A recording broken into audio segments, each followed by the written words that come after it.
छात्र, आज हम आप लोगों को पढ़ाने वाले इंग्लिश। लेकिन कुछ दिन पहले मैं आप लोगों को बताया था इंग्लिश का सिलेबस के बारे में कि इंग्लिश के सिलेबस में कितने चैप्टर है और कितने पोएम है और कितने फ्रोज हैं। और उस दिन से कुछ दिन तक मैं ब्रेक ले लिया था क्योंकि कुछ काम आ गया था। लेकिन आज से इस चैनल पे, इस कैरियर की पे आज से मेरा क्लास डेली चलेगी। इसीलिए आप लोगों से रिक्वेस्ट है कि आप अपने दोस्त या भाई बहन या भाई के दोस्त जितने भी आपके संपर्क में हैं वो सभी को इस चैनल को शेयर कीजिएगा और उसे बोलिएगा कि इस चैनल को सब्सक्राइब कर और इसे लाइक भी करें, क्योंकि इस चैनल पे हमारे टीम और हम बहुत मेहनत कर रहे हैं। और एक ऑफलाइन की तरह मैं आप लोगों को गाइड भी करूंगा और ऑफलाइन की तरह मैं आप लोगों को पढ़ाऊंगा भी।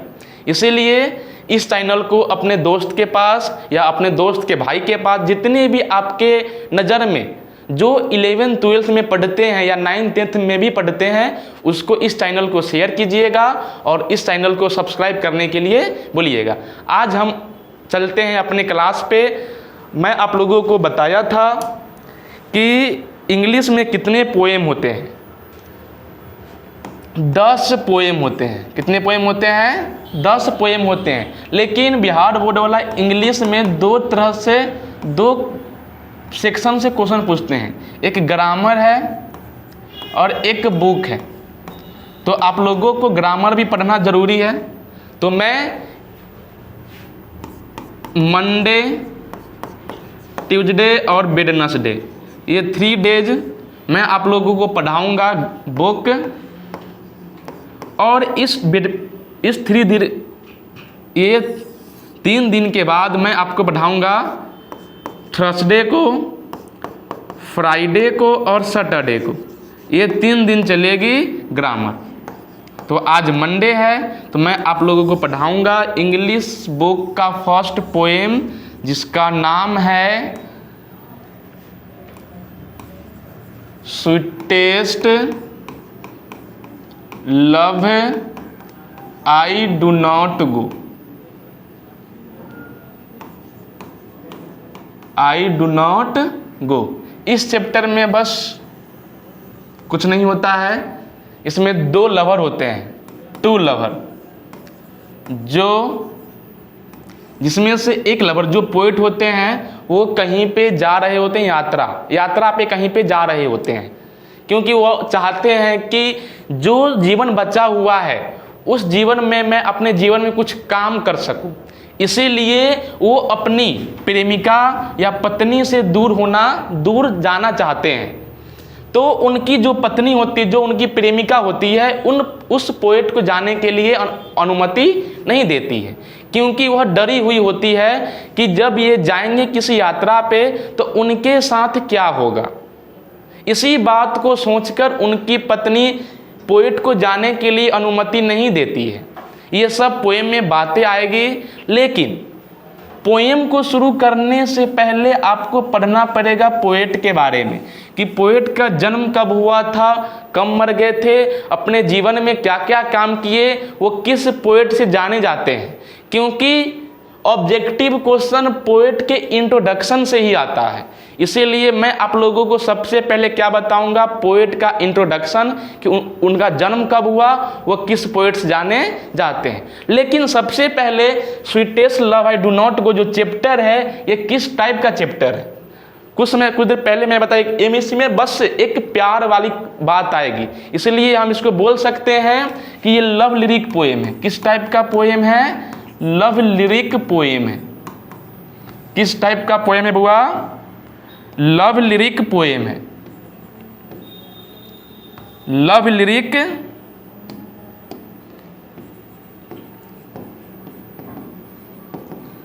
पोएम।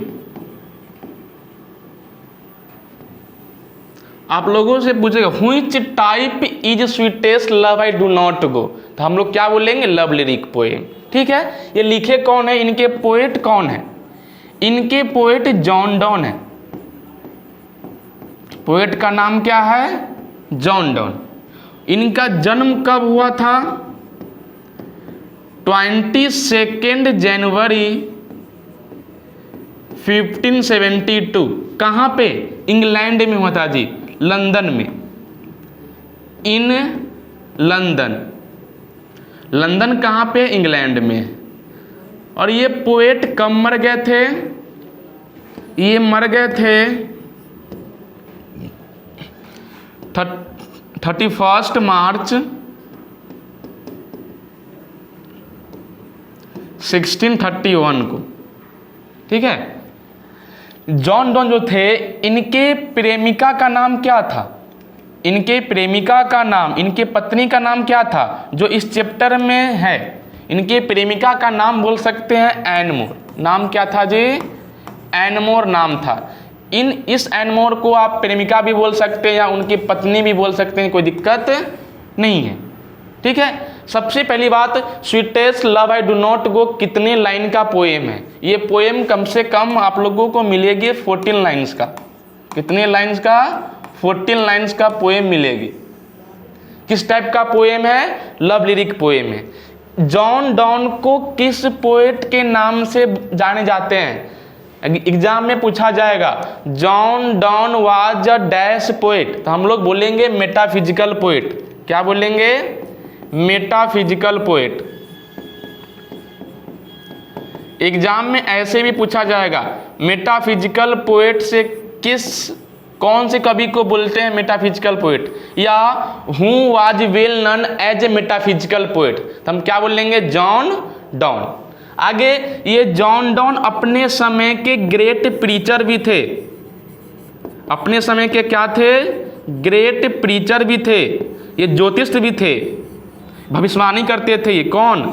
John Donne. इसके अलावा जॉन डॉन अपने जीवन में कौन कौन से सब्जेक्ट में इंटरेस्ट रखते थे, या ये अपने जीवन में 2 सब्जेक्ट पढ़ते थे? कौन कौन जी?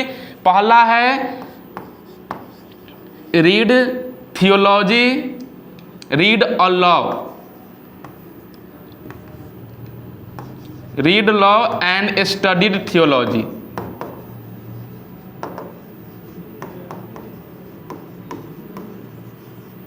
Theology.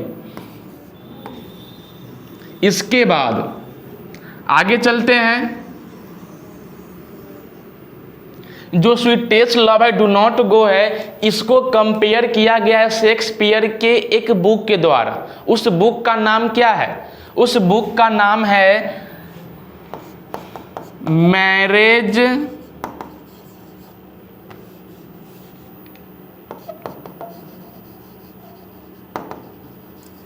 Marriage of true minds. ये एक बुक का नाम है जो कौन लिखे थे? शेक्सपियर लिखे थे। इसी बुक से sweetest love I do not go को कंपेयर किया गया है। क्यों किया गया है? क्योंकि इस बुक में भी 2 लवर के बारे में बताया गया है, और इस पोएम में भी क्या किया गया है? 2 लवर के बारे में बताया गया है। आप लोगों से पूछा जाएगा कि sweetest love I do not go is compared with Shakespeare's dash, तो क्या बोलेंगे? Marriage of true minds. ठीक है। आगे चलते हैं। Sweetest love I do not go आप लोगों को पता ही होगा, लव लिरिक पोएम है जी। आगे, जॉन डॉन जो थे, ये किस किस नाम से जाने, ये क्या क्या लिखते थे? पहली बात, ये लिखते थे लव पोएम। लव पोएम के अलावा लिखते थे सोनेट,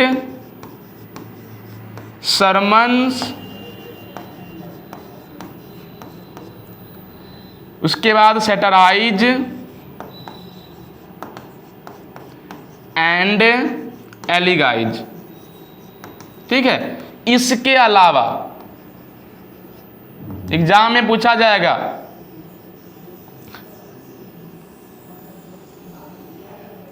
कि John Donne was well known as dash, तो क्या बोलेंगे? Love poem, sonnet, sermons and satires and elegies. ठीक है। आगे चलते हैं।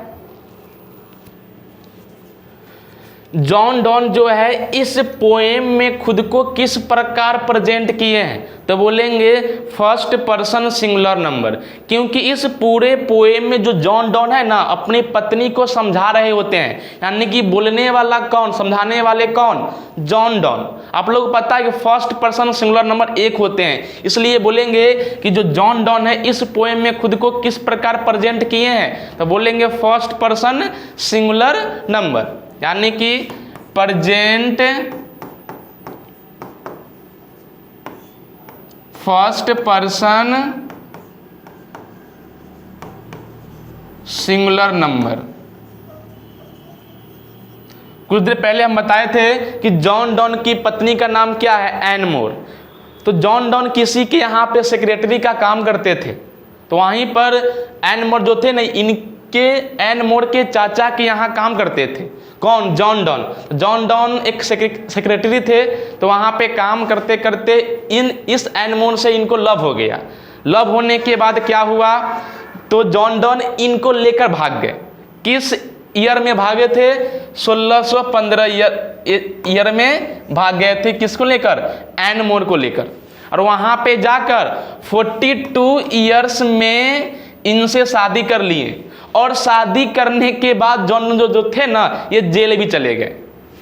यानी कि जॉन डॉन जो थे इनसे लव किए, लव करने के बाद जो भागे, कब भागे जी, 1615 में भागे।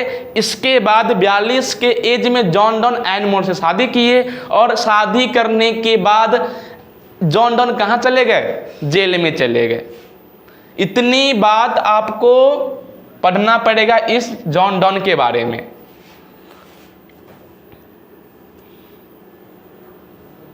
आगे देखिएगा आप लोग, यानी कि पूछा जाएगा कि ये शादी कब किए थे, तो क्या बोलेंगे 1615 में, और किस एज में किए थे, तब क्या बोलेंगे 42 एज में किए थे।